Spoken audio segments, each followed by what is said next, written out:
What advice would you give to someone that is struggling with addiction? Because I know in your book you don't say that, you don't tell people this is the path to do it. I mean, everyone. Because what I did, I don't suggest that to anybody. Everybody can't do what I did. Yeah. Okay. I went to something that I was told. How many of you are speakers? Raise your hands, please. Speakers? How many of you are coaches? Okay. What we do is when we speak as speakers, as coaches, as entrepreneurs, the people that are with us, they all have stories in their head that they got from life. My favorite book says, "Be ye not conformed to this world, be ye transformed by the renewing of your mind." When Dr. Alfred Goldston came to me and said, "Les Brown?" I said, "Yes. I've got some bad news." I said, "What is it?" He said, "Man," he said, "you got prostate cancer. Your PSA is 2,400. I said, "What does that mean?" "That means your prostate-specific antigen, 1 to 4 is normal." And I asked, I said, "Is there anything else?" He said, "Yeah." "What?" "It's metastasized to 7 areas of your body." I said, "Wow." He said, "Why are you smiling?" I said, "Man, 7 is my lucky number." He looked at his nurse. I said, "I was born February the 17th. I'm one of 7 children. Joshua marched around the walls of Jericho 7 times. Naaman dipped himself in the river Jordan 7 times. I said, 7 is my lucky number." And I asked, "Is there anything else?" He said, "Yes." And I said, "What is it?" He said, "You're ugly too." He said, "But you got this.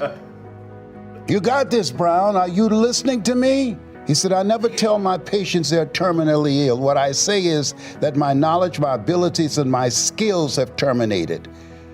I determine the diagnosis. You and God determine the prognosis. The fact is not a verdict. You got your work cut out for you." And I said, "Thank you. I want you to write this down. Distract, dispute, and inspire." What he did was, cancer, distract.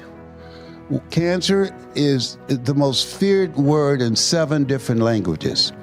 So when someone is told you have cancer, the fear alone, there's a book called The Biology of Hope, that it compromises your immune system to protect you by 40%. So what he did was he distracted me from the fear. And when he made me laugh, when you laugh, and I use humor in my presentation, because when people laugh, Joe, they're not thinking, and their heart's open, and then I come up back with something I want them to get in their heart. He said, "You're ugly too." And I started laughing and said, "Come on, that ain't funny." He said, "But you got this. You got this." And I felt it in my heart. He said, "A diagnosis is not a prognosis. No, this is no verdict. You and God got this." And that's what we do. When we distract them from the current story and speak affirmatively, you can make it through this. You dismantle their current belief system. You're now in their heart. And you inspire them to become, as Mother Teresa would say, a pencil in the hand of God, and start writing a new chapter in their lives. And that was 39 years ago. That's why I got the Cancer Centers Award of America. Perseverance, 39 years, 4th stage cancer. Yes, yeah. So when we speak, the mindset, your mindset, the whole area of psychoneuroimmunology, the mindset, the biology of hope that Norman Cousins talked about, who was a physicist, and he saw old Groucho Marx movies and I Love Lucy and used humor to get through it. And so through your mindset, through changing your eating habits and decreasing the toxic, negative people in your life and things that's not in alignment with you being able to live a life of joy, harmony, and peace. That's very important. You have to begin to assess yourself and look at your life, and you have to say, who is it I can count on and who should I count out? And you're one of those people I call. I said, Joe been through this. This is his passion. And then I went online, I started doing research. I wanted to find out. I told everybody, if you know somebody who died from prostate cancer, don't tell me, I'm not interested. I want to know who lived. You know, there's a song called I don't want nobody bringing me any bad news. I'm not being insensitive, I just don't need that in my consciousness.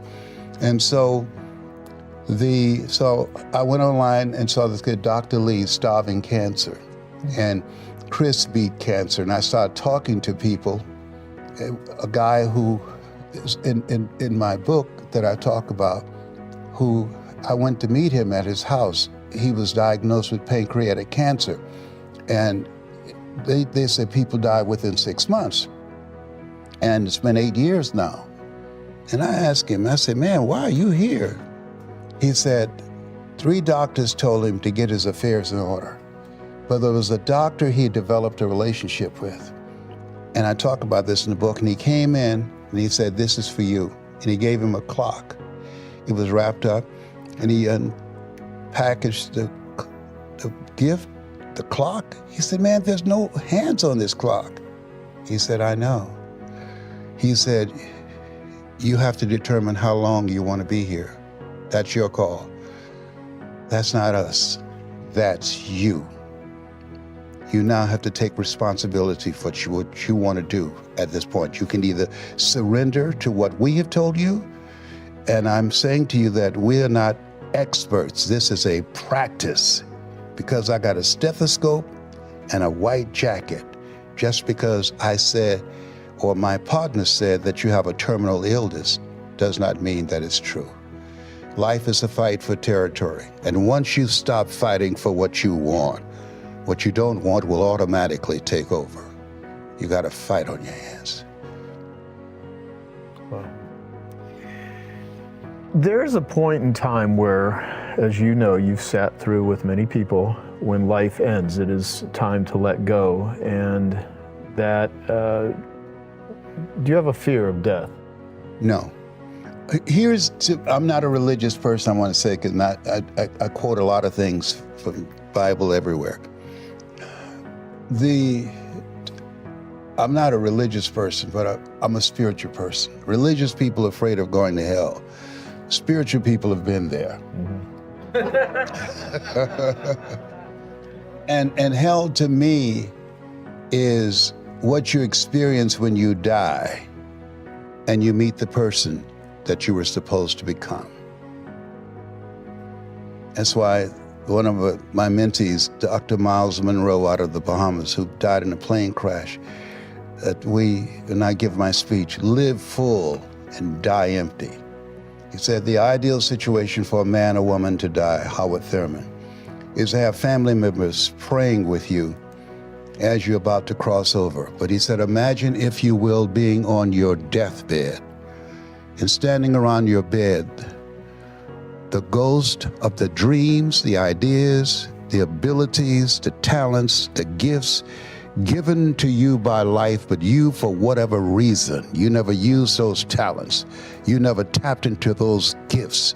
You never made that contribution. You never made the impact that you were chosen out of 400 million sperm to make. And there they are, standing around your bed, looking at you with large, angry eyes, saying, we came to you, and only you could have given us life, and now we must die with you forever. I want all of you to say with me, live full. Live full. Say it again, live full. Live full. Die empty. Die empty. That's what the Genius Network is about. It's about robbing the cemetery of the gifts that you have in you. You're a masterpiece because you're a piece of the master. You were born and preserved for such a time as this. Don't come for me. I didn't call an Uber. And I want you to write this down. Resilient, purpose-driven mindset. Resilient, purpose-driven mindset. That with all the stuff that's going on, with all of the confusion from the scientific community, from the leadership, from the presidency on down, it has collateral effect. And there are so many people that's confused. You wear the mask so you don't have to wear the mask. Or if you have the coronavirus, you need to wear the mask so you don't give it to somebody else. And if you have it, you should stay in the house. They got all kind of things. If you make love, you should have the mask on. That is not romantic to me. And you know, I say, wait a minute, y'all coming all up in the bedroom. Okay, baby, put your mask on. Well, I'm gonna kiss you with my mask on. Oh, hey, whatever. But all kind of confusing, you know, all this stuff going on. And you could die from talking to somebody with a mask that's held under their nose. You know why my hair is like it and I'm looking like Kid and play like Kid from House Party? Because my barber, he likes to wear his mask like this. I said, man, put your mask on, all right? I told him. So he does this. Man, hey, hello? Habla español, English? What? Come on, have I told? Put your mask on, cover your mouth. I know your breath kicking like Bruce Lee, but cover the nose too. I mean, about to make me lose my mind over here. So I decided I'm not going through that. I'm not going through that. I'm not coming out the house till 2027. And I work on myself. I got some new squirrel friends. I'm bilingual. I speak squirrely. And I listen to motivational messages first thing in the morning. You want to listen to my voice. Go on YouTube. Find Les Brown speaking in the Georgia Dome. Find Les Brown. It's possible. And I tell the story about the bamboo tree. Find Les Brown getting unstuck. And I talk about Chicken Man. Listen to things. Listen to me. Listen to things that can build your mental resiliency. You want to have a resilient, purpose-driven mindset that will focus your mind on the goals that you want to achieve, on the things that you need to do to reinvent yourself, to rethink your life, to see whether or not you're on the path to becoming the next greatest version of yourself. And in order to get through this time, I mean, sometimes I when I wake up in the morning, I said, this is still not a dream. This is crazy. People say, I'd like to come by and see you. Is that right? Okay, I'm on the first floor. We can talk through the window. Come on. I mean, just think about this. Every day when I see people with masks on looking outside my window, seeing the squirrels jumping from one tree to the other, they never lose their footing. That's why I learned squirrely. Tyrone, he's leading everybody. He's introducing everybody to me. He's the most motivated squirrel in my neighborhood. Les Brown is about to do his StreamYard or another Zoom. My kids say I've been in the house too long. I'm suffering from cabin fever. Whatever. So read 30 to 40 pages of something positive every day. Drill yourself. You say, well, I've listened to it. No. Listen to it until you're manifesting results. Faith comes by hearing and hearing and hearing. So in order to develop that resilient, purpose-driven mindset, you want to listen to the messages over and over, take notes on things that jumps out for you, and become the embodiment of it, and develop that kind of mindset and how you carry yourself and how you face this thing called life. Faith not tested can't be trusted. So you got to have faith in yourself. But we're being tested right now. If you've never been tested, listen to me. No test, no testimony. Faith not tested can't be trusted.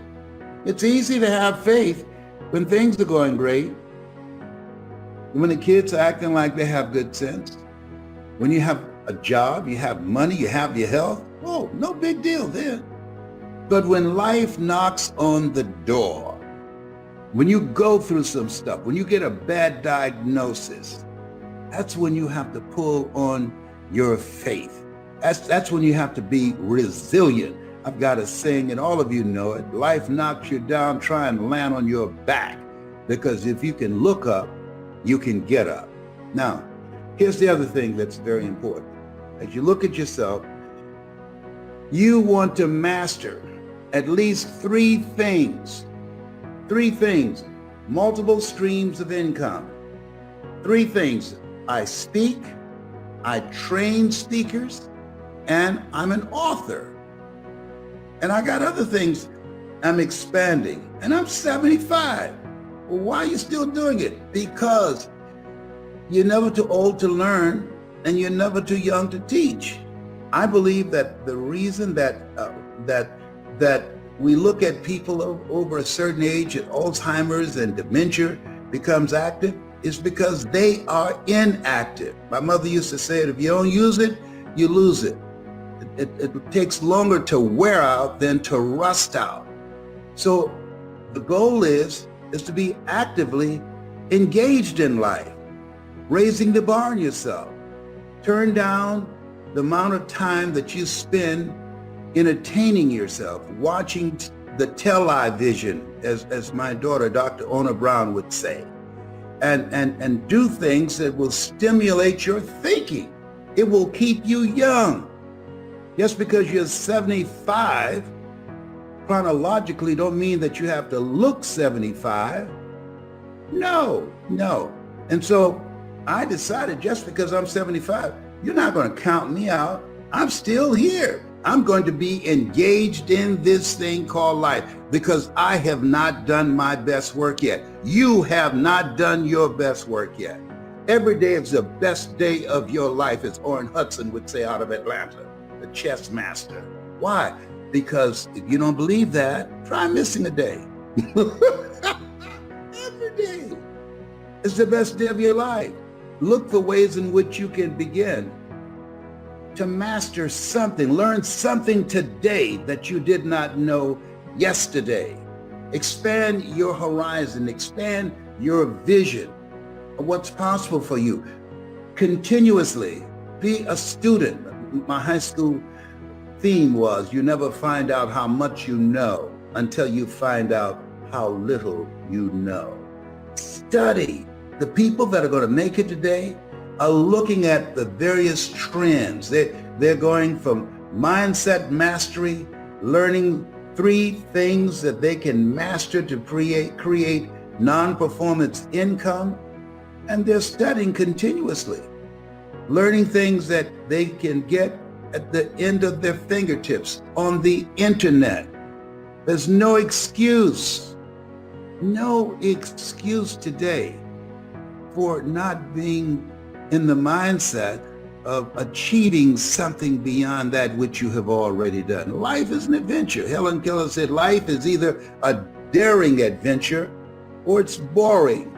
And this is an exciting time that you can earn money at the comfort of your home. Think about that. Virtually around the world. I just finished talking to some people in Germany. And then I talked to some people in Toronto, Canada. I'm making money around the world and I'm still home, virtually. Take advantage of this. This is something you want to learn: mindset mastery and skill set mastery of the internet.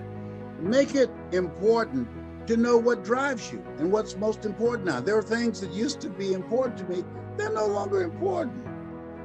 And that's why I've been doing Operation Clean Slate, getting a lot of stuff and a lot of people out of my life. I remember when I read the book, Who's the Matter with Me?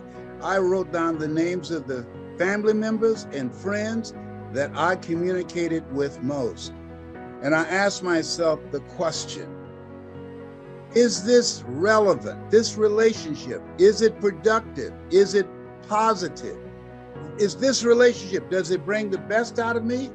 This relationship, this energy, does it challenge me, hold me accountable to a higher standard? People rub off on you. Academy Award winner Sidney Poitier said, when you go for a walk with someone, something happens without being spoken. He said, either you adjust to their pace or they adjust to your pace. Whose pace have you adjusted to? I want you to write this down. OQP, going forward, only quality people. I do not allow myself to be in the company of people that I know more than them. Why? If you're the smartest one in the group, you need to get a new group. No. Jim Rohn said something. He said, your life is either a warning or an example. A warning of what not to do or an example of what to do. And part of what I'm saying to my children, hey, be careful about who you're around with. I remember Mama saying, Leslie, if you run around with 9 broke people, she said, I guarantee you, you become number 10. And so as you look at growing your practice, as you look at making a greater impact in your community, as you look at the things that you want to do and being involved in legacy building and making the rest of your life the best of your life, we have to constantly monitor and be mindful of who's around us and what relationships that we have. People say, it's not what you know, it's who you know. Not just that, it's who you know and what they know about you. Do you have the kind of reputation in the industry that people will see you as a go-to person? God said to Abraham, I make your name great. Didn't say I make you a great man. I make your name great. The reason that when Fab calls me, he's a good man. He calls me, I don't call everybody back. But when he calls me, because of how I see him and because of my relationship with him, because of his vision, because of his integrity, because of the stand that he's taken with his life. People say, practice what you preach. No, preach what you practice. And what I know about him, I'm going to answer his call.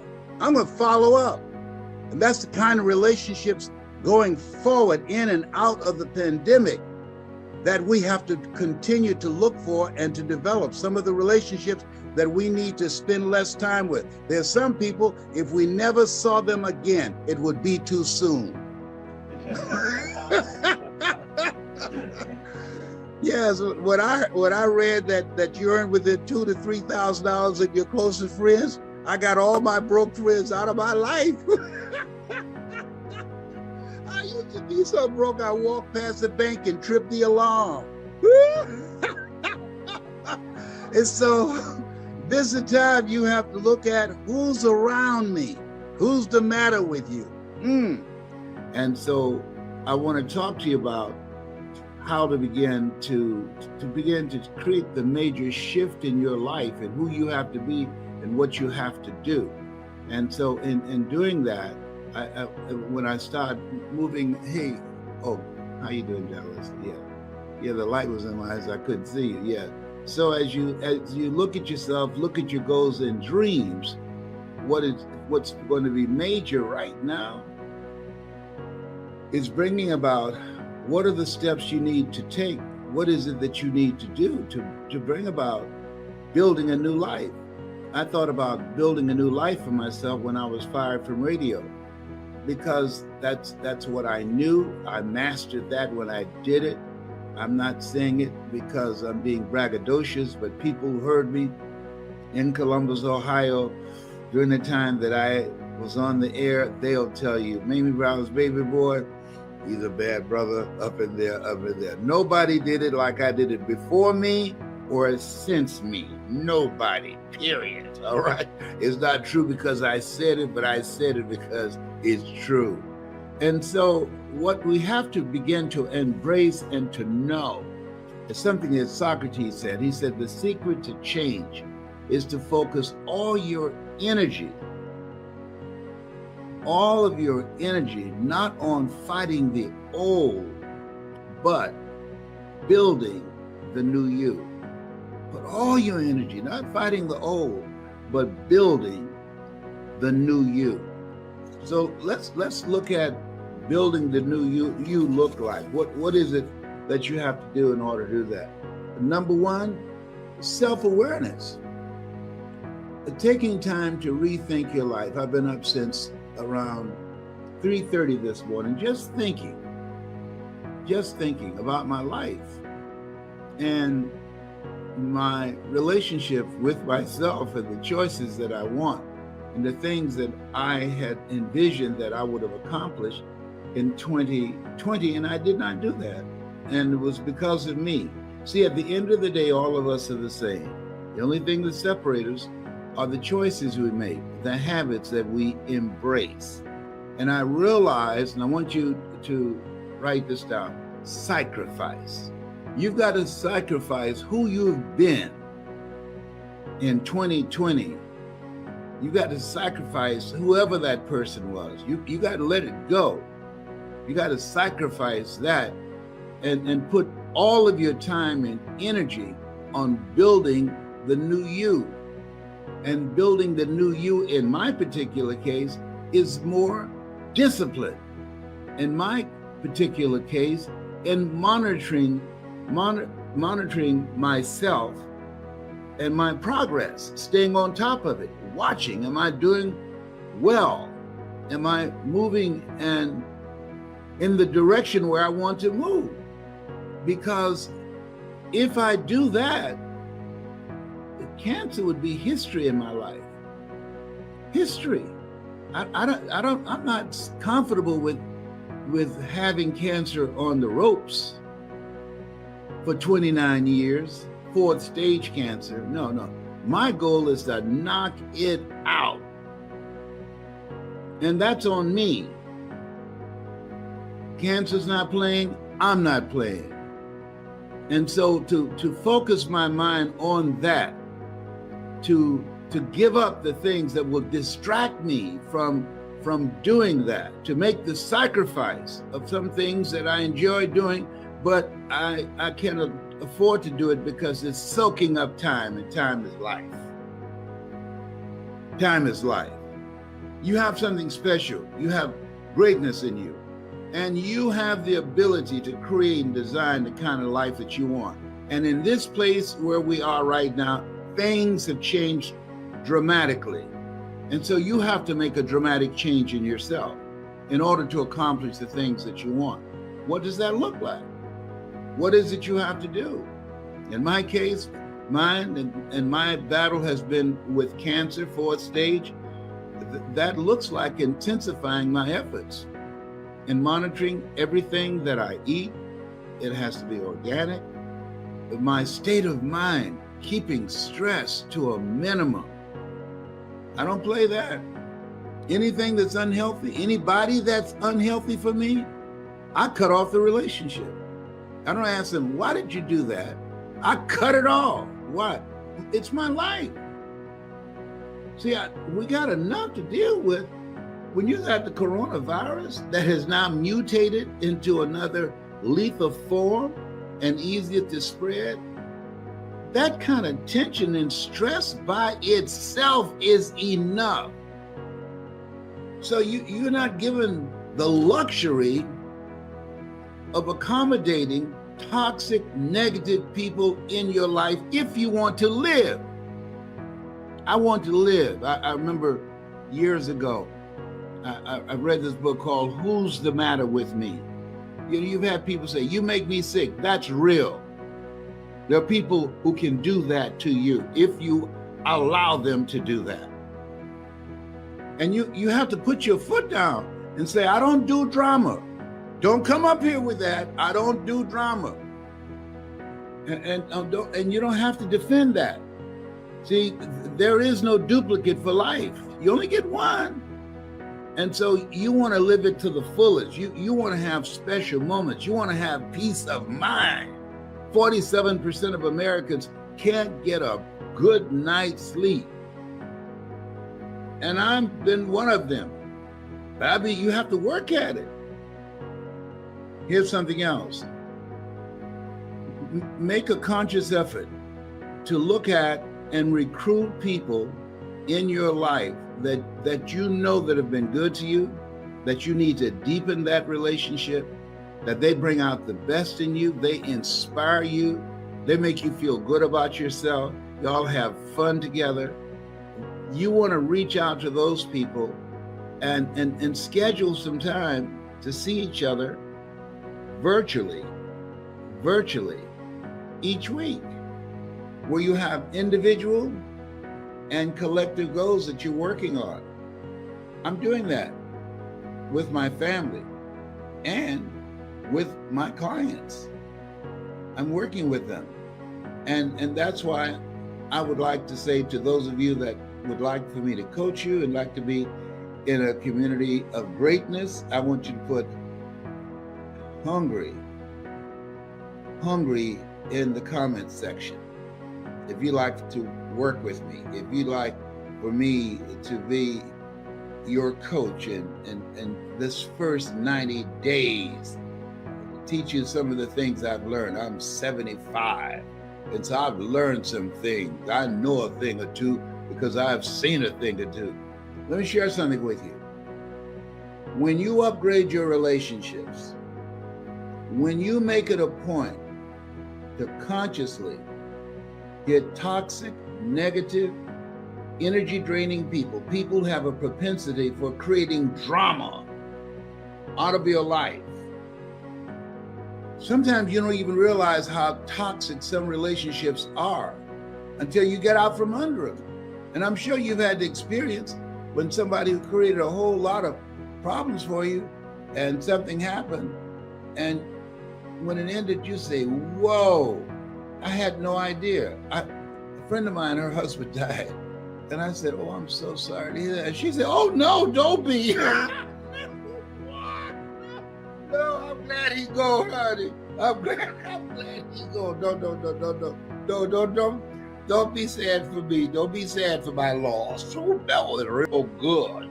God, well, look at God. He answered prayers. I was shocked. And another friend, I saw the plane, and she had gone through a divorce. I said, oh, I'm sorry to hear that. She said, don't be. No. I have peace of mind, honey.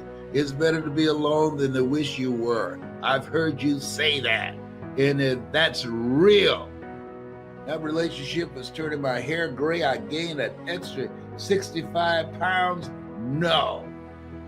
I'm good. I'm fine. All by myself. I'm just saying, called life. You know, Corona, she has everybody rethinking stuff up in here. Rethinking. People looking at each other and saying, I don't know if I want to do this for another 20 years. You look at 12 years. You know, I thought I could hang in there, but no. You're taking too many vitamins and things. Look like you want to live. No. Here's the other thing. Do something that's you. When I look at my life, and I really want you to look at this and think about this when I'm through. Do something that the future you will say, thank you for making that decision. Thank you for doing that. Thank you for taking your life in a new direction. That's what you want your future self to say. Because in my case, I decided I was going to do something I love. My calling is to speak. My calling is to train speakers. My calling is to change lives. I decided consciously I was going to find a way to do it. One, I invested in myself.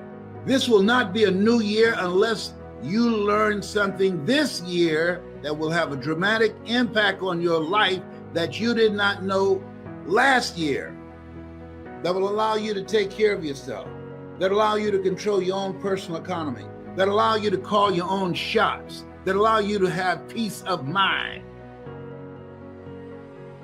Most people, they're through with the celebration. They forgot what their New Year's resolutions were. No, no, no. You listen to me for 90 days, mental resolve is major now.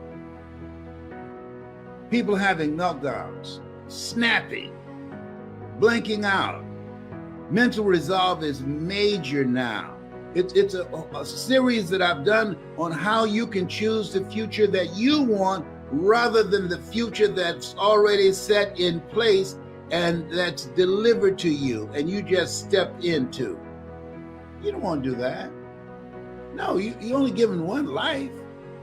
You want to create. We're created by the Creator to create. And sometimes we just go to sleep at the wheel of life. You don't want to do that. You want to wake up. And every move you make, you want to make it meaningful. Every move you make, you want to mean something. Everything you do, you want some payoff out of it. You went through too much in 2020 not to make 2021 the best year on the planet. You went through too much to get here. Let me tell you. I mean, that Corona, she ain't playing, but we're not playing either. In order to create the life you want, it requires sacrifice. It requires discipline. It requires expanding the time that you spend with yourself, looking at yourself and asking yourself the question, is this the life that I want to live? Is this me? Is this relationship me? Where I'm living, is this environment me? The job that I'm doing to provide for myself or my family, is that me? Do I have some other options? Absolutely. Then do that which is you. Don't be a member of the woulda, shoulda, coulda club. No, I would if. I should if. Come on. No, that doesn't work. No. Only put off for tomorrow the things that you're okay with dying in you today. You have something special. And you are here. We are here because of God's grace and mercy. We are here to do the greater work. And feel good about that. Feel good if you're still reeling from 2020. I know I'm still reeling from it. I'm saying, it couldn't end fast enough for me. I'm telling you. And so this time, as you look behind and thank God that you made it, look around and praise God. See the new opportunities, doors open that you did not see. And look within. Seek ye first the kingdom of God and his righteousness, and all these things will be added unto you. Go within and seek God and look ahead and follow God. Let him order your steps, because this is your time. You've gone through too much hell for 2021 not to be your time. Get it done. 21. You got to come at it with a vengeance. Take no prisoners and eat the wounded. Get it done in 21. Oh no, Corona, don't try and come up here. I don't care how many cousins you got and how many mutations you got up in here, up in here. I'm not no fool. I'm gonna keep social distancing. I'm gonna do the things that I need to do to live, to be here and stay away from those crazies, but I'm gonna get it done. I'm gonna live my life. I'm gonna do some things that I dreamed about and things I've been putting off and make it happen. Find a way. People are being creative now, unlike anything we've seen before. Because when you are locked down, you can't move around, you come up with all kinds of stuff. I'm just reading where a guy was he was in confinement, in prison, in solitary confinement. And he used that time productively to study math and came up with some masterful mathematical equations, solving problems. that people who were not in prison in solitary confinement haven't done. The genius, he took that time to think rather than be in despair. He took that time to be productive rather than just sit in solitary confinement and beat his head up against the wall. Yeah, they imprisoned him, but they didn't imprison his mind. You got a mind. Be ye not conformed to this world. Oh yes, don't allow your mind to be the victim of weapons of mass distractions. You got work to do. You're on a mission possible. This is your time. Get excited about it. Sit down. You know what I do in the morning? I said, all things work together for good for those who love God and for those who are called according to his purpose. Next thing I say, Lord, whatever I face today, together you and I can handle it. Next thing I do, I review the 7 things that I want to get out of the day. 7 things that I want to get out of the day. Most people just want to get through the day. See, if you don't have an agenda for your life, you're going to be a part of somebody else's agenda. Okay? And the next thing that's very, very important, make a commitment to learn something today that you didn't know yesterday. Make a commitment before you go to bed tonight that there's something new that you have learned. If you develop those habits, let me share something with you. The opportunities of creating joy, love, happiness, and excitement are unlimited. Ladies and gentlemen, how many of you are serious about reaching your goals? Raise your hands, please. Very good. Jim Rohn asked this question. Look at the people in your life and ask the question, what is this relationship doing to me? See, in order for you to go to the next level, there are some people you need to let go. Let us say together, let go or be dragged. There's some people, because of their negativity, they're emotional vampires. They will drain you. You want to be around people that you can learn from, that you can grow from. Dr. Dennis Kimbrough out of Atlanta said, if you're the smartest one in your group, you need to get a new group.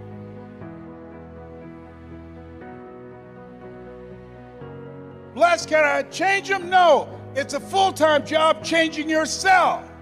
There's some people that's comfortable being negative, comfortable being a volunteer victim.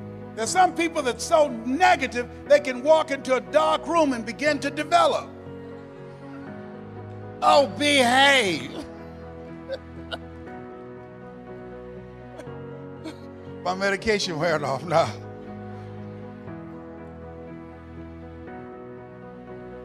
You're talking about earning more money. You got to be serious. One sickness can wipe out a fortune. 95% of the people who filed bankruptcy last year did so because of medical expenses. People say money won't make you happy, but everybody want to find out for themselves. A friend of mine, Rita Davenport, said money ain't important, but it's right up there with oxygen. And let me tell you something, fellas, even if you're as homeless as I am, you got some money, women will find something cute on you. Oh, he's got earlobes like Tom Cruise.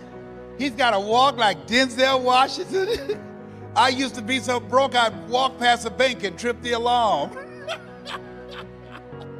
Creditors would call the house and my children would answer the phone and say, my daddy say he ain't home. And sometimes they would catch me on the phone. May I speak to Les Brown, please? Sorry, but he's not here. You sound like Les Brown. Don't you go there, big boy. Oh my God. Red Fox said money can't buy you happiness, but it can make a big down payment. Oh. This thing called life. Here's something else. Write this down. You're going to fail your way to success. There are people who look promising. They're going to disappoint you, hurt your feelings. There are people who should be there to encourage you, to motivate you. They're going to be the #1 members of the discouragement club. Before things get better for you, they're going to get real bad. When you have a dream, think it not strange that you'll face the fiery furnaces of this world. You will, not you might, you will have tribulations. How many of you know that's true? Raise your hands, please. Things are going to happen to you. And don't complain. Don't go around telling everybody. 80% don't care. 20% glad it's you. Suck it up and keep on prospecting and make it happen. Life is happening to everybody. Everybody, let us say together, leap and grow your wings on the way down. See, in order to control your destiny, you've got to be a risk taker. You got to be willing to risk people talking about you. You got to be willing to risk someone saying no. You got to be willing to fail again and again and again. You're different. You're an entrepreneur. You're strange. You're not like everybody else. We live in a world where we're told more about our limitations rather than our potential, and so most people just can't see themselves doing better. But you're different. You see some things they can't see. And I encourage you, every one of you in this room right now, you're here for a reason. How many of you know people who should be here? Raise your hands, please. Yes. But you know what? They're in their rightful place. Their rightful place is where their thoughts have brought them. Their true place is where their thoughts can take them. Everybody is in their rightful place.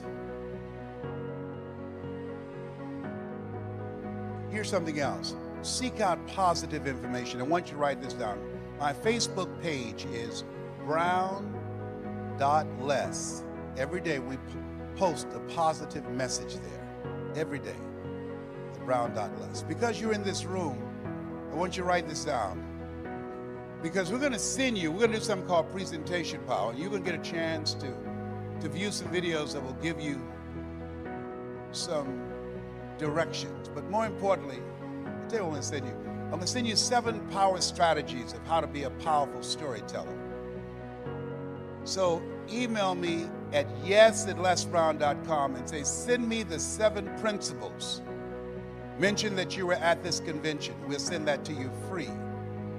It will give you a guideline how to tell your story. When I started off this presentation, I started off telling my story. I was born in the poor section of Miami, Florida, in Liberty City. Born in an abandoned building with a twin brother. Do you remember I told you that? My mother worked on Miami Beach as a domestic worker, making up beds, cooking for families. Remember I told you that? See, your story is your power. How many of you have gone through some things? Raise your hands, please. How many of you have experienced some things in your life? Raise your hands, please. How many of you have periods in your life like me where you're temporarily insane? Raise your hand, please. Your story. The presentation power will tell you how to tell your story. I've given lectures at Harvard, Yale, spoken around the world, telling my story. You got a story too. Here's what the power of the story does and why it's important in your presentation and building your organization and why it's going to give you the upper hand and how to recruit people and how many of you like to get A players? Raise your hands, please. Good. Here's what your story does. Write this down. Distract. See, how people live their lives is a result of the story they believe about themselves. When you are presenting one-on-one or a small group or in a large group, when you tell your story, you are creating an interruption.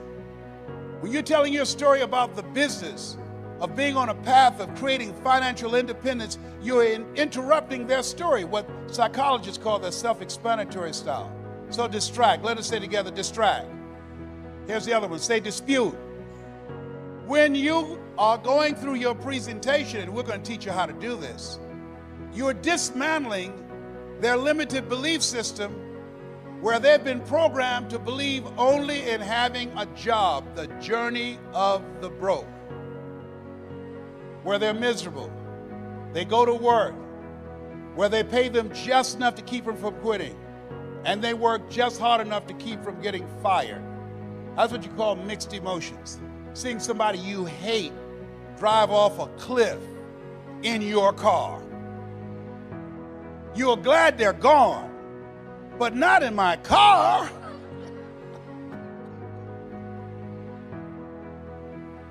Can you feel me up in here, Can you feel me?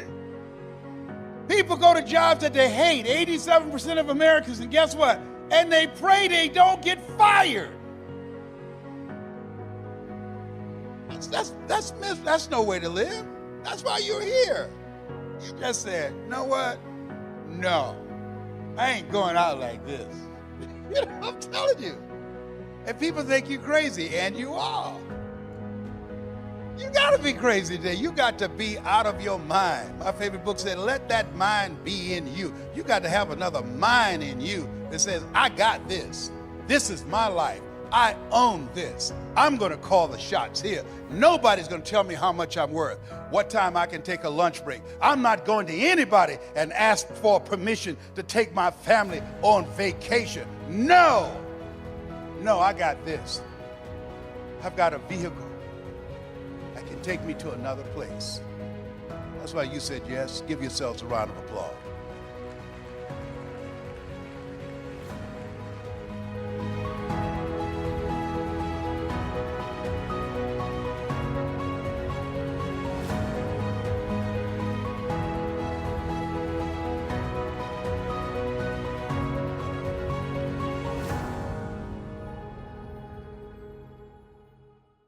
Listen to me right now.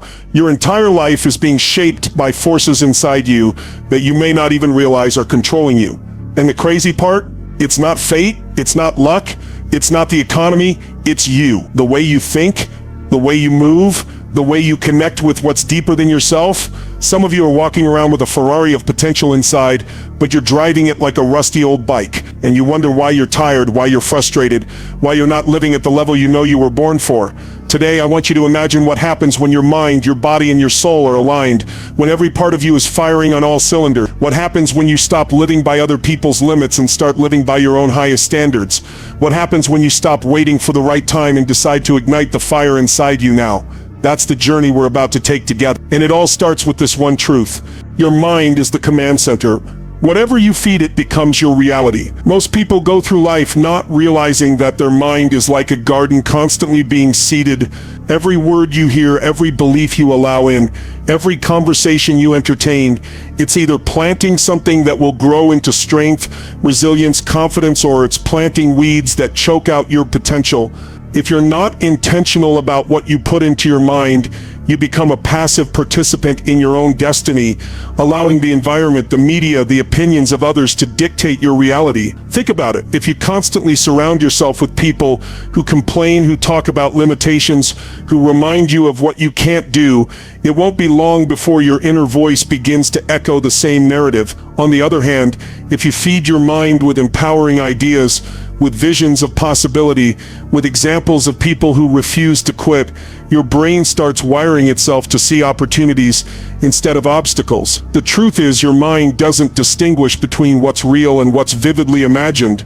If you tell yourself you're broken, unlucky, or destined to fail, your brain starts scanning your life for proof. It will find reasons, memories, situations that reinforce that belief, because the mind wants to stay consistent with what it believes. But if you tell yourself that you're strong, that you're resourceful, that you're capable of more than you've ever shown, your brain will also find evidence to back that up. Suddenly, the same challenge that looked like a dead end yesterday now looks like an opportunity to grow today. You haven't changed the world outside you, you've changed the command center inside you, and that shift changes everything else. You've got to treat your mind like a fortress. Guard the gates. Don't let in garbage, because once it gets in, it doesn't just sit there, it multiplies. But also, don't just guard against negativity. You've got to actively feed it with what strengthens you. Read things that expand your vision. Surround yourself with voices that push you forward. Practice focusing on gratitude, because what you focus on expands. If you wake up every morning and your first thought is about what you don't have, what's missing, or how far you are from where you want to be, you'll feel drained before the day even begins. But if you start by focusing your mind on what you already have, what you've already overcome, the progress you're already making, that shift in focus charges your entire nervous system with energy. It's not about ignoring reality, it's about shaping your reality by directing your mind where you want it to go. You can't control every event, but you can absolutely control what meaning you give it. And meaning is what dictates whether you rise or collapse. The mind is a meaning-making machine. If you get rejected and tell yourself it means you're not enough, you'll stop trying. If you tell yourself it means you're being redirected to something better, you'll push forward. Two people can experience the exact same event and have two completely different outcomes. Not because the event was different, but because their mind assigned a different meaning. That's the power of the command center. You've got to train it like a muscle. Repetition creates mastery. If you want your mind to work for you, you can't just think positively one time and expect your life to change.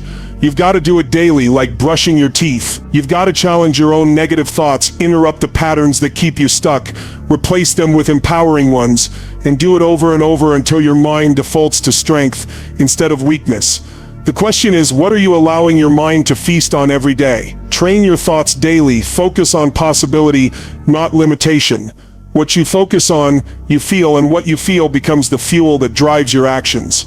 Most people have trained themselves without even realizing it to focus on what could go wrong. They play out worst-case scenarios in their heads.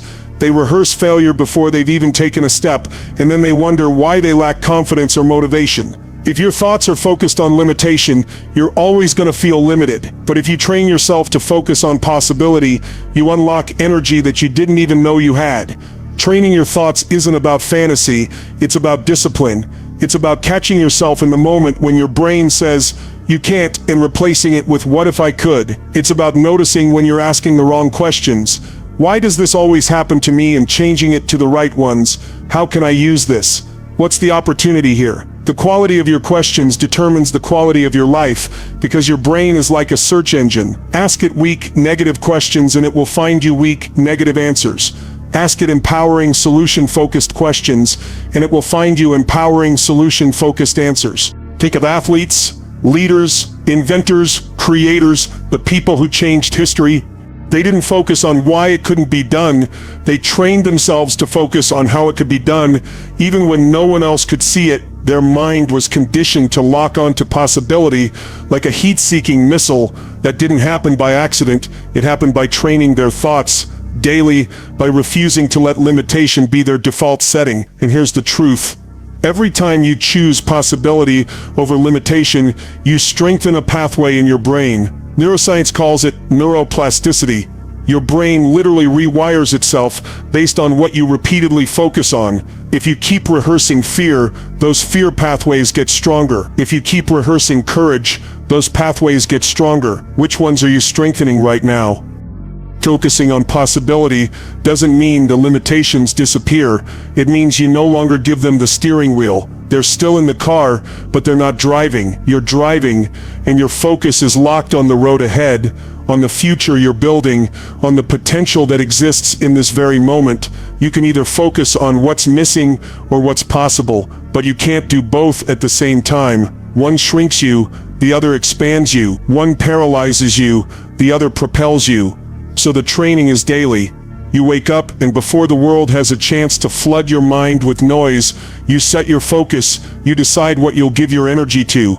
You decide which thoughts are worthy of your attention and which ones you'll starve out. That's not wishful thinking, that's ownership. And ownership is the foundation of transformation. Raise your standards and refuse to live by other people's ceilings. Every breakthrough in your life begins the moment you say, this is no longer acceptable. I will not live this way anymore. Standards are invisible lines you draw in the sand. They define what you tolerate, what you pursue, what you settle for. The problem is, most people didn't set their standards intentionally. They inherited them. They picked them up from family, from culture, from the environment around them. And because of that, they're living in boxes that were built by someone else's limitations. If your parents believed money was hard to earn, you probably grew up believing that wealth was out of reach. If your friends believed relationships always end in pain, you might unconsciously sabotage your own. Those are ceilings placed on you by others, but they only become permanent if you accept them. When you raise your standards, you stop negotiating with mediocrity. You stop saying, well, this is just how things are, and instead you declare, this is who I am now, and this is what I demand from myself. Notice it's not about demanding more from the world first. It's about demanding more from yourself. You want a better body? Set a higher standard for how you move, what you eat, how you care for yourself. You want a stronger business? Set a higher standard for how you show up, how you serve, how you lead. You want deeper love? Set a higher standard for how you communicate, how you listen, how you bring energy into the relationship. The moment you change what you demand from yourself, your entire environment has no choice but to adjust. Think about it. Two people in the exact same situation with the same resources can end up with completely different lives. Why? Because one of them set higher standards. One said, I'll accept average health. The other said, I will not accept anything less than vibrant energy. One said, I'll take whatever job I can get. The other said, I will only work in a way that uses my gifts and expands my future. And while it might look like luck or talent separates them, it's really the invisible line of standard. The ceiling you accept is the ceiling you live under. And here's the secret. You don't get your goals, you get your standards. Goals are what you wish for. Standards are what you live by. If you say, I want to be fit, but your standard is to work out only when you feel like it, your results will reflect that. If you say, I want financial freedom, but your standard is to spend every dollar you earn, your results will reflect that. But if you raise your standard and make it non-negotiable, I move my body every day, no matter what. I save and invest before I spend. That becomes your identity. And identity always wins. So ask yourself, where have I been living under someone else's ceiling? Where have I accepted limits as normal just because I saw others accept them?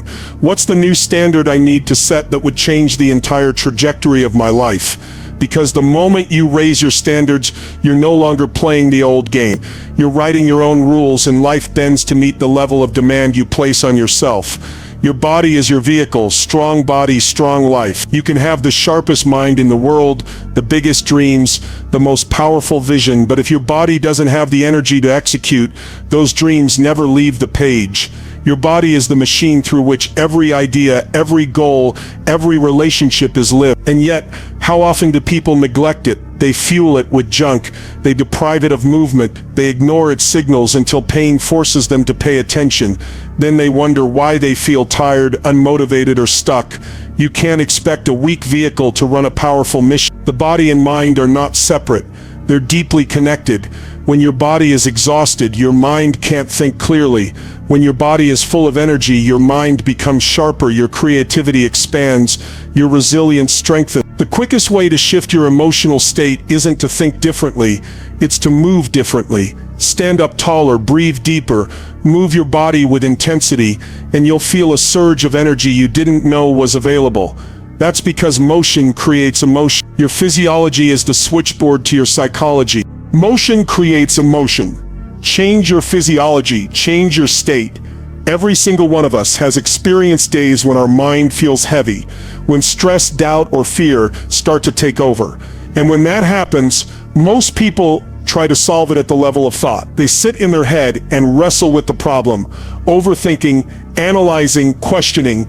But the truth is, you can't always think your way into a better state.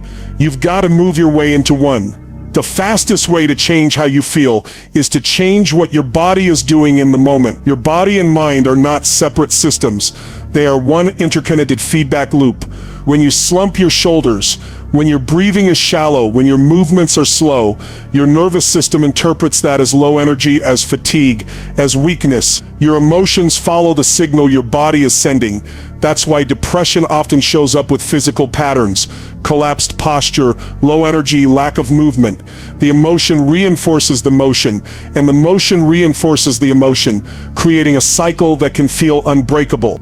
But the moment you shift your physiology, stand up taller, move faster, breathe deeper, you send a new message to your nervous system. You interrupt the pattern and create a new state. This isn't theory, it's biology. Adrenaline, endorphins, oxygen, they are all released and activated through movement. That's why after a workout, your problems don't feel as heavy. Your outlook feels brighter. Your confidence feels higher. You didn't erase the problems, but you gave yourself access to a different emotional state. The kind of state where solutions become visible. High energy creates high possibility. Low energy creates low possibility. And the difference is often one decision away. Think about athletes before a game, speakers before a stage, performers before a show. They don't sit still and hope to feel confident. They move their body, they bounce, they stretch, they breathe powerfully. They use motion as a lever to create the emotion they need. And the same principle works in your daily life. Feeling stuck, move differently. Feeling stressed, breathe differently. Feeling insecure, stand differently. The moment you shift your physiology, you shift your focus, and when focus changes, emotion changes with it. This is why rituals matter. Daily movement rituals, whether it's exercise, stretching, dancing, or even just a powerful walk, are not just about physical health, they're about emotional mastery. You're training your body to generate the emotions you need instead of waiting for them to show up. You're putting yourself in control of your state instead of being a victim of circumstance. When you master your physiology, you gain the ability to choose how you feel in any situation. And that's a level of power most people never tap into. Fuel and move your body as if your future depends on it, because it does. The body you neglect today is the one you'll be forced to deal with tomorrow. Too many people treat health as optional until it becomes urgent, until they're facing a crisis, until their body demands attention in the form of pain, illness, or exhaustion. But what if instead of waiting for the breakdown, you build strength and energy now so your future self has the power to thrive? Your body is not just for survival, it's the engine that powers every dream, every goal, every relationship. Without energy, even the best opportunities slip through your hands because you don't have the vitality to grab them. Without health, even the deepest love becomes limited because you can't fully show up for it. Without strength, even the greatest ideas die on the page because you don't have the capacity to bring them into the world. That's how deeply your future depends on how you treat your body today. Fuel is the first step. What you put into your body either builds you or breaks you. Food is not just calories, it's information. It tells your cells how to operate. It tells your brain how sharp to be. It tells your mood how stable to stay. Sugar, processed junk, constant caffeine spikes, they rob you of sustained energy and create a roller coaster of highs and crashes. Whole, nutrient-rich foods stabilize your energy, fuel your focus, and keep your body performing like the incredible machine it was designed to be. Hydration matters too. Most people walk around chronically dehydrated, mistaking fatigue for lack of sleep when in reality their cells are simply starving for water. Movement is the second step. A body that doesn't move is a body that decays. Muscles weaken, joints stiffen, energy declines. Movement doesn't just shape the body, it keeps the engine running smoothly. Regular training builds strength, protects against disease, and floods your system with the chemistry of vitality. You don't need perfection. You don't need to spend hours every day. You need consistency. A short workout, a daily walk, stretching, resistance training. These are deposits into your future bank of energy. And it's not just physical. The discipline you build by moving your body daily carries into every area of your life. When you prove to yourself that you can push through resistance in the gym, you're teaching your brain that you can push through resistance in business, in relationships, in personal growth. The body becomes a training ground for resilience, grit, and follow through. Your future depends on your body because without energy, nothing else matters. You could have the vision, the strategy, the talent, but if you don't have the vitality, you can't execute. That's why it's not optional. It's foundational. To live the life you're meant to live, you must treat your body as the vehicle carrying you toward that future. Fuel it wisely, move it daily, respect it deeply, because the stronger your body, the greater your capacity to live fully, to serve powerfully, and to create a future beyond anything you've imagined. Your soul is your fire. Without purpose, success feels empty. You can achieve everything you thought you wanted. You can stack up wealth, accolades, recognition, but if the soul isn't lit, if there isn't a deeper why behind it, you'll find yourself asking the same haunting question, is this all there is? That's because Fulfillment doesn't come from external trophies. It comes from internal alignment. The soul craves meaning. It craves connection. It craves a sense that your life matters beyond the surface. When that fire is burning, every challenge feels worth it. When that fire is missing, even victories feel hollow. The soul is what drives people to keep going when logic says quit. It's what fuels resilience in the face of impossible odds. It's what makes someone pour their heart into a vision that others can't see. The body gives you strength, the mind gives you strategy, but the soul gives you drive. Without it, discipline feels like drudgery. With it, discipline feels like devotion. That's why people who have discovered their soul's fire often outlast, outperform, and outshine those who rely only on intellect or willpower. They're not just working for a paycheck or a prize, they're working for a purpose. And here's the truth. Purpose isn't something you stumble upon by accident. It's something you uncover by asking deeper questions. What moves me? What breaks my heart? What lights me up even when it's hard? Purpose is often born in the tension between pain and passion. Some of the most powerful missions come from people who turned their deepest wounds into fuel for change. The soul takes suffering and transforms it into service. That's how the fire is lit. But it's not just about grand missions or world-changing movement. Purpose exists in the small things too, in how you show up for your family, in how you serve your community, in how you use your gifts to make even one person's life better. The soul doesn't measure purpose in size, it measures it in depth. You can feel more alive washing dishes with presence and love than chasing a career you don't care about. The fire isn't about impressing the world, it's about expressing your true self. The danger is when people chase external success thinking it will ignite the soul. They climb ladders that lead to emptiness, they chase goals that look good on paper but don't resonate inside, and when they get there, they feel the emptiness no one warned them about. Because success without soul is the greatest failure. You've got to reverse it. Light the soul first, find the fire, and then let that fire fuel your pursuits. When the soul is on fire, success becomes not just achievement, but fulfillment. Contribution creates fulfillment. Live for more than just yourself. Human beings are wired to grow, but we're also wired to give. Growth without giving feels selfish. Giving without growth feels depleted. The sweet spot of fulfillment is when you are expanding as a person while simultaneously pouring into others. The moment your life becomes only about you, your problems, your goals, your needs, you shrink. But the moment you shift your focus outward, who can I serve? How can I contribute? What difference can I make? Your soul expands. Contribution isn't about charity alone, it's about meaning. It's about knowing that your presence in this world makes it better for someone else. That could mean mentoring, teaching, serving, creating art, raising children, or simply offering kindness in a world that desperately needs it. The act of contribution breaks the cycle of self-absorption and reconnects you to something greater than yourselves. It taps into one of the deepest human needs, the need for significance. Not significance built on ego, but significance built on impact. Look at anyone who has sustained long-term happiness, and you'll see a life built on contribution. Wealthy people who hoard their money rarely feel peace. Successful leaders who only serve themselves eventually collapse under emptiness.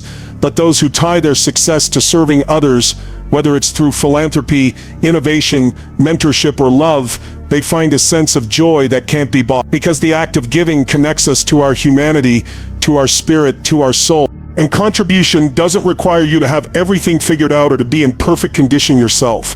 You don't have to wait until you're rich to give, until you're fully healed to help, until you're perfect to serve. In fact, sometimes the most powerful contributions come from people who are still in the process of figuring things out, but they choose to share their journey, their lessons, their presence anyway. You don't have to change the whole world, you just have to change someone's world. The paradox of life is that the more you give, the more you feel full. Scarcity says, if I give, I'll have less. Abundance says, the more I give, the more I receive. And not always in material form, often in joy, connection, meaning, and fulfillment. Contribution is what gives your success context. It turns wins into legacy, it turns effort into significance, it turns a life into a story worth telling. Without contribution, even the grandest achievements fade into dust. With contribution, even the smallest acts echo for generations. Align your mind, body, and soul, and you become unstoppable.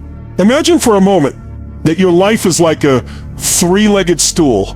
One leg is your mind, one is your body, and one is your soul. If one of those legs is weak, the whole stool wobbles. If two are missing, it collapses. But when all three are strong and aligned, you can stand tall, stable, and powerful no matter what weight life tries to put on you. Most people spend their entire lives strengthening one or maybe two of these areas while neglecting the others. They sharpen their mind, but neglect their body. They strengthen their body, but ignore their soul. They nurture their soul, but never train their mind. And then they wonder why they feel incomplete, why they succeed in one area but still feel like something is missing. Alignment is the key. The mind sets your direction, the body gives you the energy, and the soul provides the fuel of purpose. Each amplifies the other. A strong body without a strong mind is wasted potential.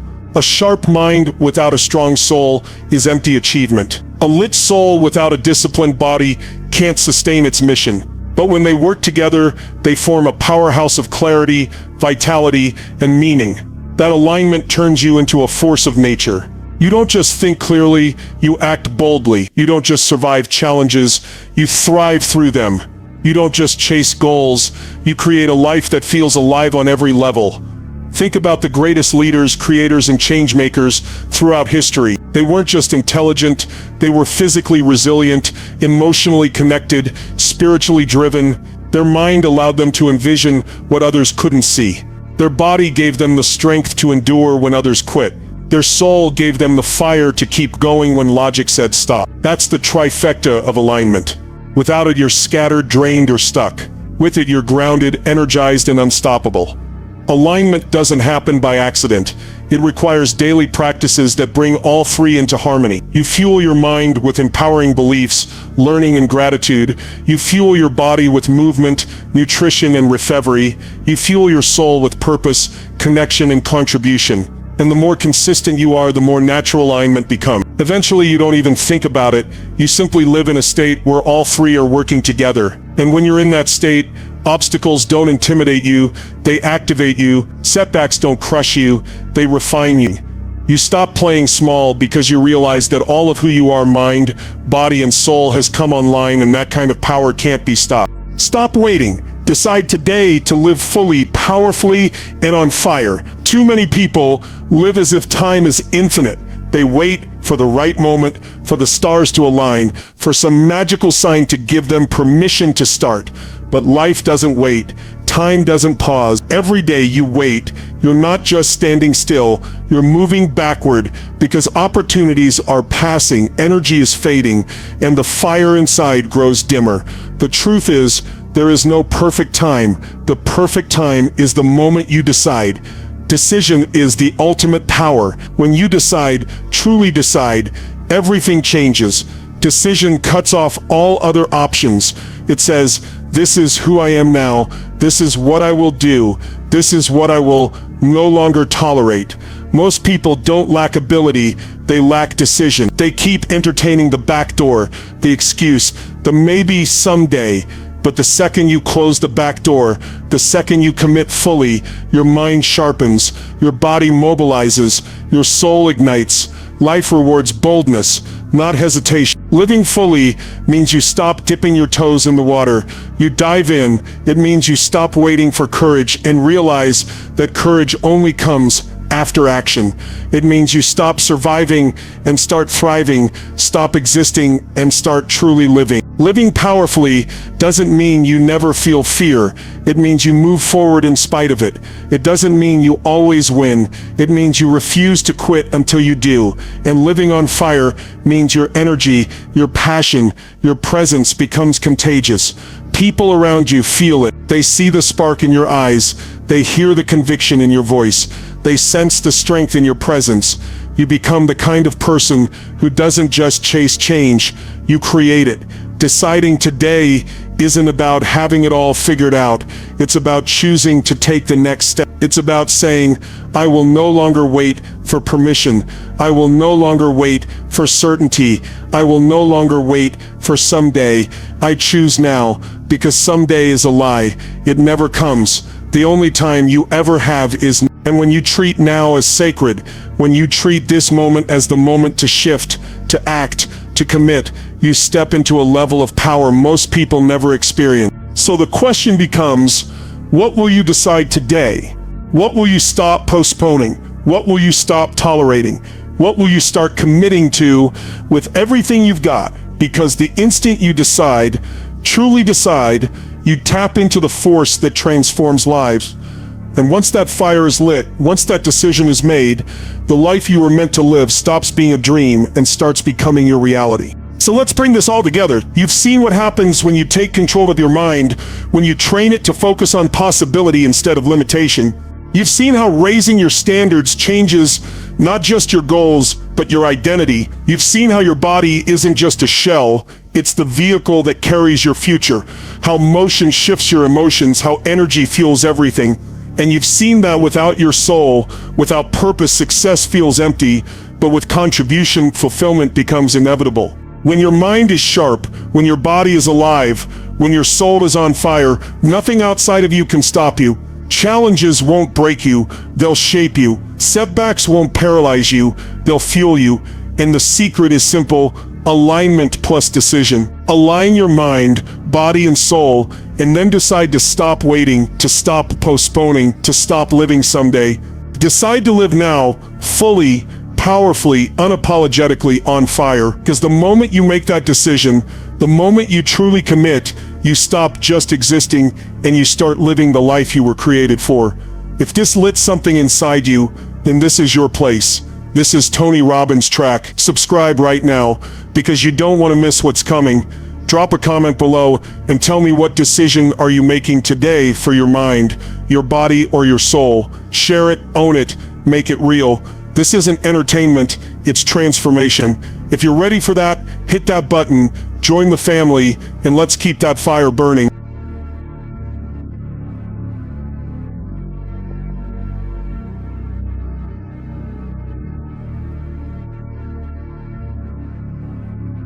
How many times have you held yourself back because you were waiting for the perfect moment? How many times have you hesitated, doubted yourself, or let fear creep in and steal your momentum? Listen, life doesn't wait. The people who win in life, the ones who break through, the ones who turn their dreams into reality, they don't sit around hoping things will work out. They act as if everything is already working in their favor. Think about it. What if you walked into every room like the opportunity was already yours? What if you approached every challenge like you were guaranteed to win?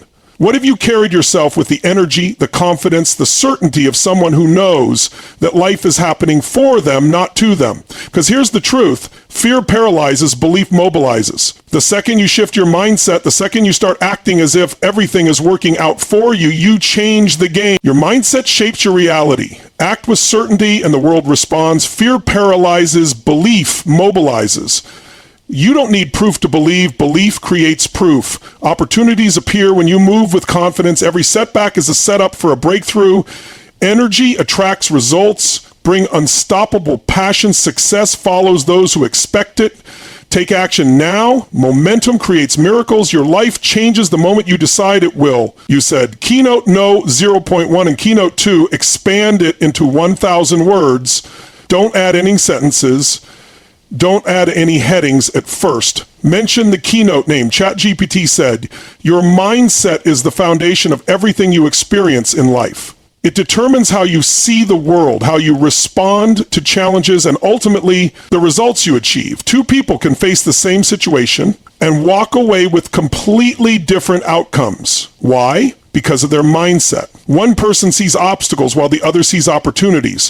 One person focuses on the problems while the other is constantly searching for solutions. The way you think, the way you interpret events, the way you process information, all of it creates your reality. Think about it. Have you ever noticed that when you're in a negative state of mind, everything seems to go wrong? If you wake up dreading the day, expecting stress, expecting disappointment, somehow those expectations seem to come true.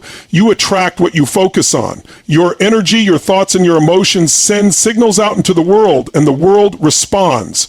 If you're always looking for reasons to be frustrated, angry, or afraid, you will find them.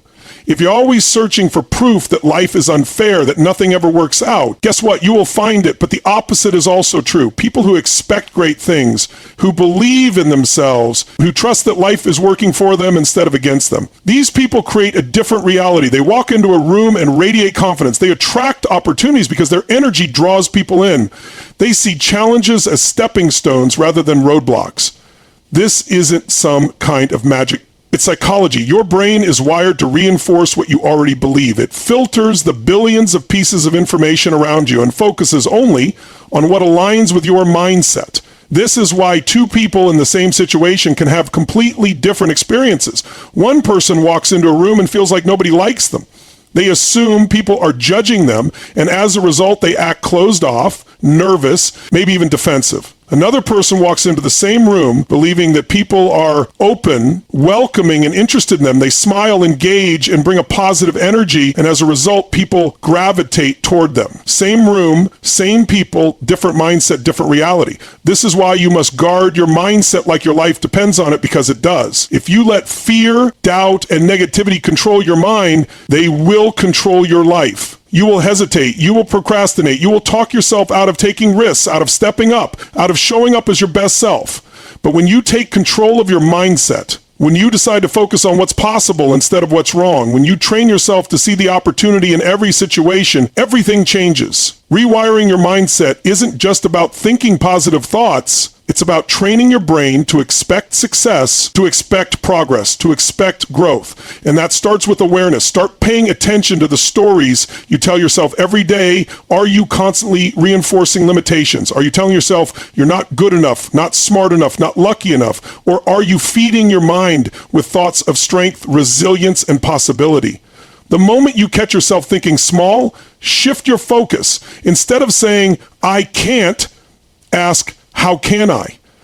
Instead of saying, this won't work, ask, what needs to happen for this to work? Every thought you have is either moving you closer to success or further away from it. Choose wisely. Your environment plays a massive role in shaping your mindset. Who are you surrounding yourself with? Are the people in your life building you up, challenging you to grow, and pushing you toward greatness? Or are they feeding your doubts, your fears, your insecurities? Your mind is like a garden. If you plant seeds of confidence, belief, and determination, you will grow success. But if you allow weeds of doubt and negativity to take root, they will strangle your potential. Be intentional about what you expose yourself to. Read books that inspire you. Listen to people who uplift you. Put yourself in environments that challenge you to be better. At the end of the day, your mindset is your choice. It doesn't matter where you come from, what you've been through, or what's happened to you in the past. What matters is what you decide to believe about yourself and your future. You have the power to shape your reality. You have the power to rewrite your story. But it starts with your mindset. Act with certainty and the world responds. When you walk through life with certainty, you move differently, you speak differently, you take action differently. People can feel it. They can sense when you believe in yourself, when you are absolutely convinced that you are going to make things happen. And because of that energy, the world responds to you in an entirely different way. Opportunities that were invisible before suddenly appear. Doors that seemed closed begin to open. People who once ignored you now want to be part of what you're building. This isn't luck, it's the power of certainty. Certainty is not about having all the answers. It's not about knowing exactly how everything will unfold. It's about making a decision that no matter what happens, you will figure it out. It's about trusting yourself so deeply that even when things don't go as planned, you refuse to back down. Most people are waiting for certainty before they take action. They think, I'll go all in once I know it will work. I'll commit once I have proof. But that's not how life works. Certainty isn't something you wait for, it's something you create. Imagine two people trying to sell an idea. One person hesitates, second guesses themselves, and stumbles through their pitch. The other person speaks with conviction, with confidence, with absolute certainty. Who do you think people will listen to? Who do you think will inspire action? It's not always the one with the best idea. It's the one who believes in their idea the most. This is why certainty is the ultimate game changer. When you act with certainty, you eliminate hesitation. You don't waste time doubting yourself. You don't get stuck in analysis paralysis. You move, you adapt, you figure things out as you go. And because of that, you create momentum. And momentum is everything. When you hesitate, when you hold back, when you overthink, you lose energy, you lose opportunities. But when you trust yourself, when you commit fully, you gain power. Think about any successful person you admire. They didn't get there by tiptoeing around their dreams. They didn't get there by waiting for the perfect moment. They got there by acting as if success was inevitable. They got there by stepping into situations with unshakable certainty, even when the odds were against them. This kind of certainty isn't something you're born with. It's something you develop. It's a muscle you build by taking action, by facing your fears, by proving to yourself over and over again that you are capable. The more you step into uncertainty with confidence, the more certainty you create. It's a cycle. And the more certain you become, the more the world responds to that certainty. When you believe in yourself, when you carry yourself with power, people notice. They listen to you. They trust you. They want to be around you because certainty is magnetic. It draws people in. It creates influence. It moves things forward. The people who change the world are not the ones waiting for permission. They are the ones who decide in advance that success is already theirs. Fear paralyzes. Belief mobilizes. Fear is the greatest thief of dreams. It stops more people from reaching their full potential than failure ever could. Fear is what keeps you stuck, hesitating, questioning yourself, and playing small. It's what whispers in your ear, what if you fail? What if they laugh at you? What if you're not good enough? It creates hesitation, and hesitation kills momentum. The truth is, fear is not real. It is a construct of the mind. It is an illusion designed to keep you safe, but in reality, it only keeps you trapped. The people who achieve greatness are not people without fear. They feel fear, acknowledge it, and then push through it. They understand that fear is nothing more than an indication that growth is on the other side. Most people let fear dictate their actions. They wait for the perfect moment. They wait for certainty. They wait until they feel ready. But that day never comes because fear never truly disappears. It just changes form. If you don't learn to push through fear, it will always control you. It will always be the reason you don't take action, the reason you don't step up, the reason you stay stuck. Fear only has power when you let it stop you. The moment you take action despite fear, you take your power back. You prove to yourself that fear is nothing more than a mental construct. Belief, on the other hand, is the great mobilizer. When you truly believe in something, when you believe in yourself, in your vision, in your ability to figure things out, you take action. You don't hesitate. You don't overthink. You move with confidence, and that movement creates results. The people who change the world are the ones who believe they can. They are the ones who refuse to be limited by fear. They are the ones who take risks, who step into the unknown, who act with certainty even when they don't have all the answers. Think about the people you admire. Think about the great leaders, the innovators, encouragers, the pioneers. They all had fear. They all faced uncertainty. But they didn't let it stop them. They had belief, they had conviction, they knew that their vision was bigger than their fear. That's what separates those who succeed from those who don't. It's not intelligence, it's not luck, it's belief. The belief that they will figure it out, the belief that they are capable, the belief that their dreams are worth fighting for. Your mind will always try to protect you from the unknown. It will always try to keep you in your comfort zone because that's what it's designed to do. But growth never happens in comfort. Success never happens in comfort. Everything you want is on the other side of fear, and the only way to get there is to act. The longer you hesitate, the stronger fear becomes. The more you let it stop you, the more it controls you. But the moment you push through it, the moment you take action, despite it, fear begins to lose its grip. It begins to shrink. And with every step you take, belief grows stronger. Belief is a choice. You don't need proof to believe. You just need to decide. You need to decide that you are capable. You need to decide that your dreams are possible. You need to decide that you will make it happen. And once you make that decision, once you commit fully, you will move. You will take action. You will create momentum. And once you create momentum, fear no longer has power over you. You don't need proof to believe.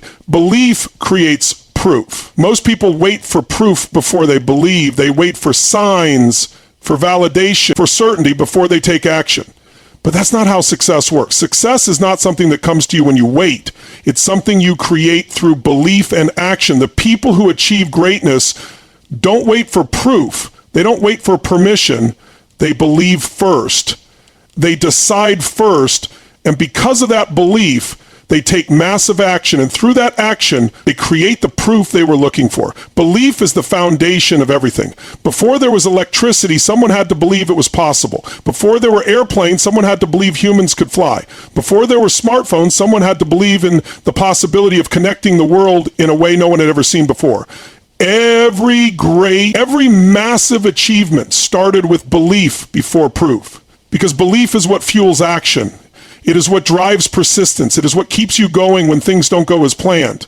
The mistake most people make is that they look at their current circumstances as proof of what is possible. They let their past dictate their future. They say, I've never done this before, so it must not be possible for me. They say, I don't see how this could work, so I won't even try. But that's backward thinking. That's how you stay stuck. The reality is, if you want to create something you've never had, you have to believe in something you've never seen. You have to trust in your vision even when no one else sees it.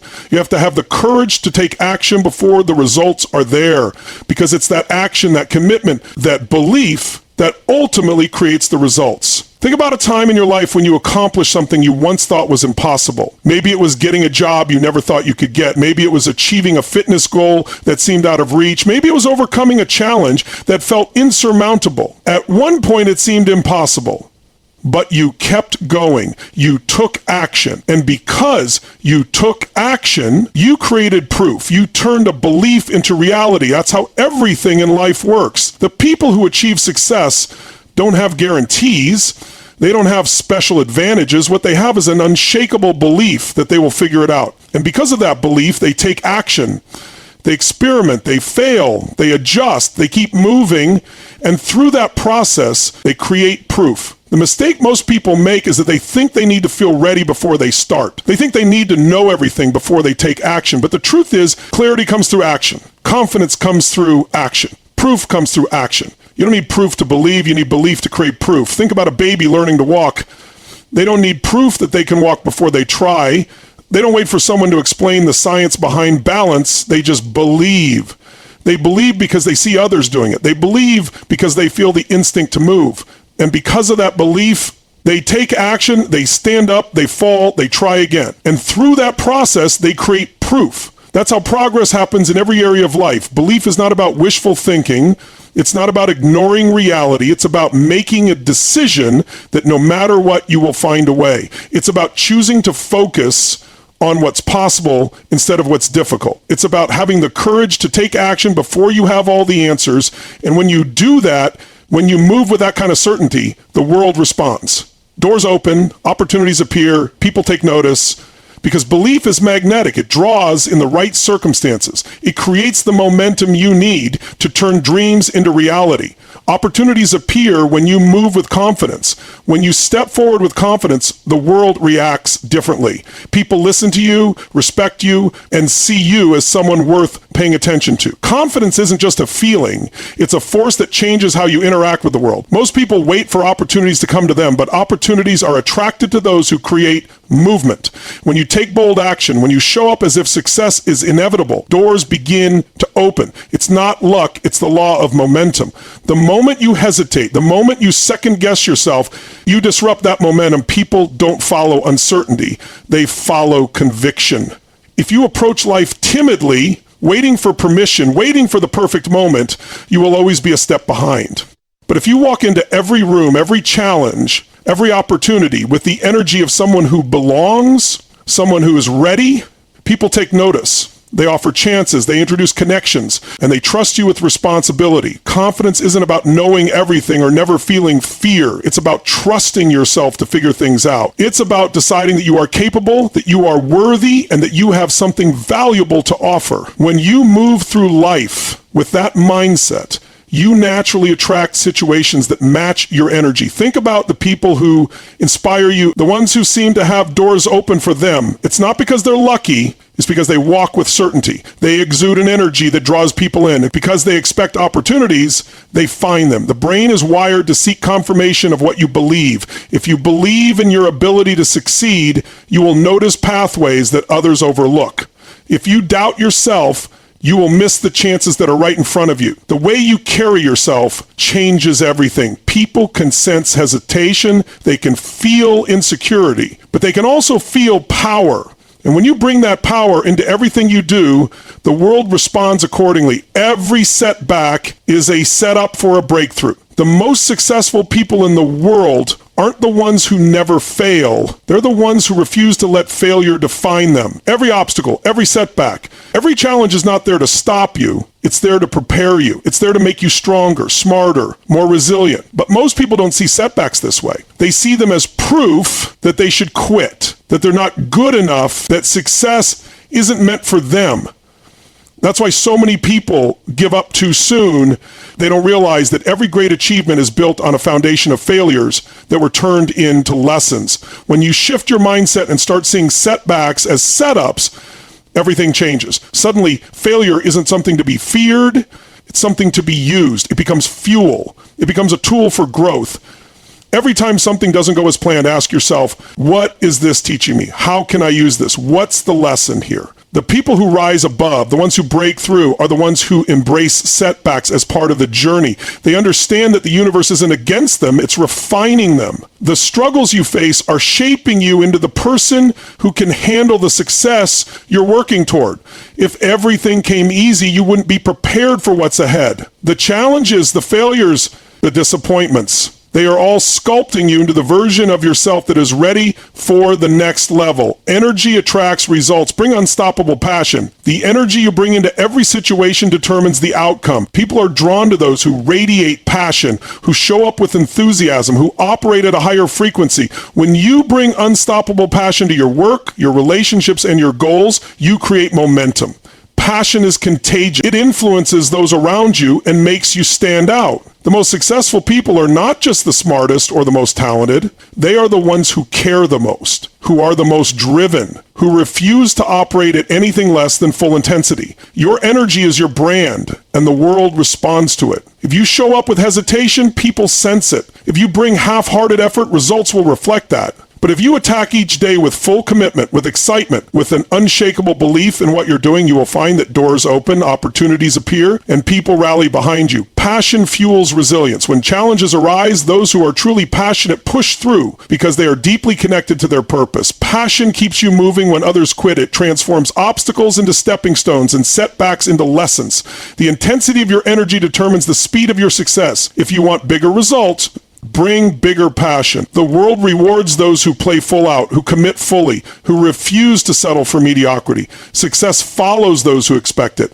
The people who succeed in life don't just hope for success, they expect it. They operate with a mindset that says it's only a matter of time. This expectation shapes their actions, their decisions, and their outcomes. When you expect success, you prepare for it. You act as if it's inevitable. You don't hesitate. You don't second guess. And you don't wait for permission. You move forward with certainty, knowing that everything is aligning in your favor. Expectation creates confidence, and confidence creates results. If you approach life thinking success is unlikely, you subconsciously sabotage yourself. You hesitate, you procrastinate, and you settle for less. But when you expect success, you take bigger risks, you seize opportunities, and you persist where others quit. The way you see yourself and your potential directly impacts the results you get. If you carry yourself as someone destined for greatness, the world treats you accordingly. Expectation is not arrogance. It's a decision to focus on what's possible rather than what could go wrong. It's the mindset that fuels champions, leaders, and innovators. You don't get what you want, you get what you expect. Train your mind to expect growth, progress and achievement. When you do, success becomes a natural outcome rather than a distant dream. Your mindset shapes your reality. Think powerfully. The way you think determines the way you live. Every action, every decision, every opportunity you seize or miss is a direct reflection of your mindset. If you think small, you will act small and your results will match. If you think powerfully, you will move and success will follow. Most people let their circumstances dictate their mindset, but the most successful people understand that their mindset dictates their circumstances. When you choose thoughts of strength, confidence, and possibility, you begin to see opportunities where others see obstacles. You begin to take actions that others hesitate to take. Your beliefs set the standard for what you achieve, and if you don't believe something is possible for you, you won't take the necessary steps to make it happen. A powerful mindset is built through intention. It requires constantly feeding your mind with empowering beliefs, rejecting negativity, and conditioning yourself to expect the best. The world responds to the energy you bring, and when you train your mind to think powerfully, your actions will follow, your confidence will grow, and your reality will begin to shift in your favor. Act as if success is already yours. The fastest way to attract success is to embody it before it arrives. When you act as if you are already the person you want to become, you begin to make decisions from a place of confidence and certainty. You stop waiting for external validation and start carrying yourself with the energy of someone who belongs at the highest level. This shift changes everything. The way you speak, the way you walk, the way you approach challenges. Everything starts aligning with the version of you that has already succeeded. When you act as if, you reprogram your mind to see success as inevitable rather than distant. You create habits, routines, and behaviors that naturally produce the results you want. The mistake most people make is waiting for proof before they believe, but the reality is belief creates proof.